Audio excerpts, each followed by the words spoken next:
अस्सलामुअलैकुम वरहमतुल्लाहि वबरकातुहू। इत्तेहाद न्यूज़ में आप सभी का खैर मकदम है। क्या पिछले दरवाजे से एनआरसी लागू किया जा रहा है? जी हाँ, आज इस बात पर बोलना बहुत जरूरी है। भले हम कर्नाटक में बैठे हों और कांग्रेस की हुकूमत हो, लेकिन कब क्या फैसला मरकजी हुकूमत यानी मोदी हुकूमत की जानिब से लिया जा सकता है कह नहीं सकते। वैसे सरकारी एजेंसियां तो अब मोदी हुकूमत के जेर मातहत ही खिदमात को अंजाम दे रही हैं, यह अलग से बोलने की जरूरत भी नहीं है। पर देखा यह भी जा रहा है कि अब कितने भी एहतजाज करो, इनके खिलाफ आवाज उठाओ, इन पर इल्जाम लगाओ, इन्हें किसी तरह का फर्क नहीं पड़ता। अपने एजेंडे पर हर हाल में काम करना इनका मकसद होता है। जाहिर है चुनाव आयोग यानी इलेक्शन कमीशन पर भी मोदी हुकूमत के हाथ की कठपुतली होने के इल्जाम बारहा लगाए जाते हैं और बात सामने भी आती रहती है। एक बार फिर बिहार चुनाव के मद्देनजर अचानक इलेक्शन कमीशन को इल्हाम हुआ कि वोटरों का स्पेशल इंटेंसिव रिवीजन किया जाए, और ये सिर्फ बिहार के हद तक ही नहीं बल्कि वेस्ट बंगाल, असम, केरला, पौंडीचेरी भी इसमें शामिल है। इन सभी रियासतों में 2026 को विधानसभा चुनाव होने हैं। बहरहाल दीगर 5 रियासतों से अभी उस मियार की मुखालिफत नहीं की जा रही क्योंकि इनके पास अभी वक्त है, पर सामने बिहार का चुनाव है और यहाँ एक तरह से एनआरसी ही लागू की जा रही की बात तमाम विपक्षी जानिब से कही जा रही, क्योंकि वोटरों को अपनी शहरियत साबित करने के लिए जो नए कानून लाए जा रहे हैं उससे तकरीबन 2 करोड़ वोटर्स काटे जा सकते हैं का डर विपक्ष की जानिब से लगाया जा रहा है। जाहिर है इन 2 करोड़ में सबसे ज्यादा फर्क मुसलमानों को और मुसलमानों के साथ गरीब पिछड़े तबकात को भी फर्क पड़ सकता है। जहां एक तरफ इलेक्शन कमीशन का दावा है कि फर्जी वोटरों को निकालने के लिए हमने ये सीएसआईआर यानी खुसूसी गहरी नजरसानी जिसे वोटरों की तफ्तीश के तौर पर शुरू किया जा रहा है। मुख्तसर किस तरह इलेक्शन कमीशन मोदी हुकूमत के मातहत काम कर रहा है इसे समझने की कोशिश करेंगे। इसमें एक और है बात यह भी है कि देश से बाहर जाकर काम करने वालों में मुसलमानों की भी तादाद काफी है। उसी तरह बिहार के हद तक की बात की जाए तो बिहार यूपी के भैया लोग कहा जाता है, जिन्हें आपको देश के अलग अलग रियासतों में ज्यादातर लोग काम करते मिलेंगे। मतलब किस तरह वोटरों को कम करने की साजिश है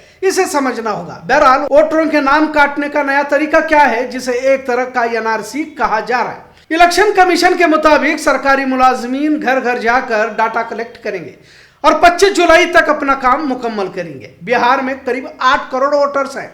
मोटे तौर पर अगर देखा जाए तो इन वोटरों को 3 हिस्सों में तकसीम किया गया है। बात को संजीदगी से सुने क्योंकि खासकर मुसलमान हर मामले में लापरवाह रहता है। आज जब हम इस मौजू पर बोल रहे हैं तो ज्यादातर लोगों को इसका इल्म भी नहीं होगा, क्योंकि मस्जिदों में आज भी सिर्फ मजहबी बयानात ही ज्यादातर होते देखा जाता है, पर हकीकत पर मबनी बयानात बहुत कम यानी कि न के बराबर होते हुए देखने को मिलता है। मुहर्रम के महीने में मुहर्रम की अहमियत पर बयानात मुस्तकिल देखे गए, पर इसी मुहर्रम के महीने में भारत की हुकूमत क्या नया तरीका वोटरों को काटने का ला रही है इस पर भी तवज्जो जरूरी हो जाती है। बहरहाल क्या तरीका है?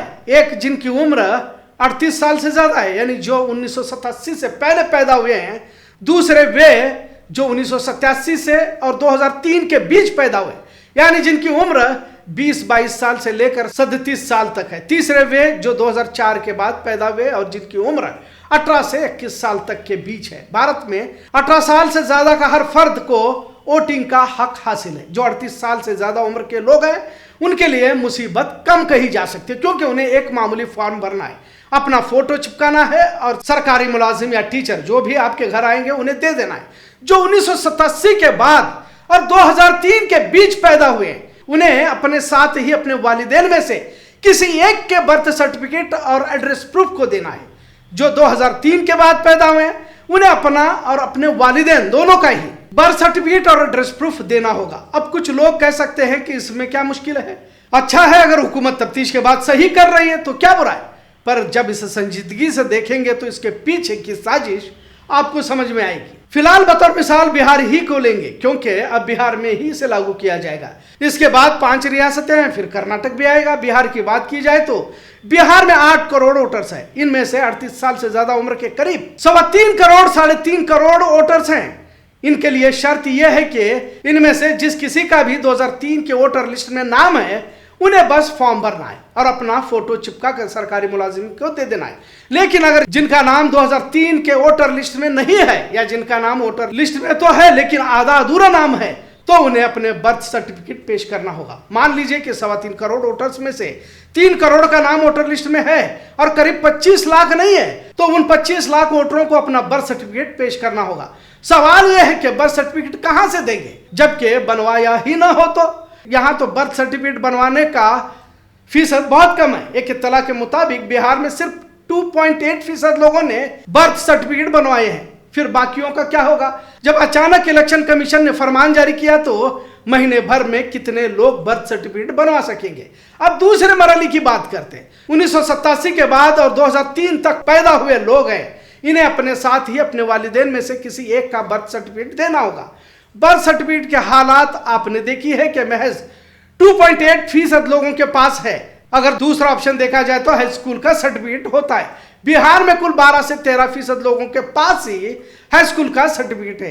तीसरा ऑप्शन कास्ट सर्टिफिकेट है। कास्ट सर्टिफिकेट भी 20 से 25% लोगों के पास ही होने की बात कही जा रही है, क्योंकि जिन लोगों को गवर्नमेंट स्कीम्स का फायदा लेना होता है बस वही लोग ही कास्ट सर्टिफिकेट बनाते हैं। सवर्णों यानी ऊंची जाति के लोगों को तो इसकी जरूरत होती नहीं है और वो बनवाते भी नहीं है। और भाजपा के खास भी होते हैं, इनके पास कास्ट सर्टिफिकेट रहता ही नहीं, क्योंकि वो तो दूसरों की जाति पूछते हैं, इन्हें कोई पूछ नहीं सकता। ये भी बात उतनी सच है। खैर, बाकी बचे SC ST ट्राइब्स, पिछड़े तबके के लोग, अकलियती मुसलमान, इनमें भी सरकारी स्कीम्स पाने वाले ही कास्ट सर्टिफिकेट बनवाते हैं, जो मुश्किल से 20 से 30% होंगे। इस तबके में बिहार के सबसे ज्यादा वोटर्स हैं, करीब 4-4.5 करोड़।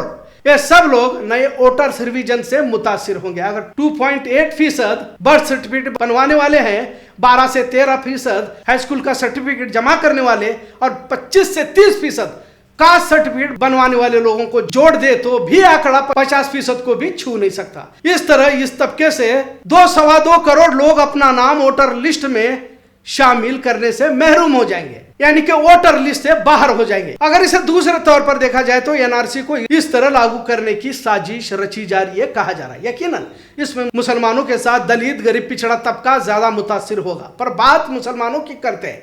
हमारे अतराफ में साजिशें जो चल रही हैं, इस पर तवज्जो ही हम नहीं देना चाहते। अब उस फॉर्म में 11 नुक्ते इलेक्शन कमीशन ने पेश किए। आज बात थोड़ी तवील जरूर हो सकती है, लेकिन आने वाले दिनों में क्या मराहिल आ सकते हैं, इसकी भी चर्चा मस्जिदों में होनी चाहिए। मुसलमान हमेशा अब इवेंट के मूड में देखने को मिलता है। रमजान हुआ, बकरीद हुई, अब मुहर्रम भी खत्म हुआ, और इन 3 महीनों में उन महीनों की फजीलत को बयान किया गया, लेकिन उनकी फजीलत के साथ साथ मौजूदा हालात से भी कैसे लड़ना है, वक्फ को लेकर ह्यूमन चेन बनाया गया। इससे पहले बत्ती गुल भी की गई, पर आवाम को कैसे आने वाले हालात से आगाह किया जाए, इस पर भी बात करनी चाहिए। फिरका परस्त तहरीकों की तंजीमें बहुत आगे निकल चुकी है।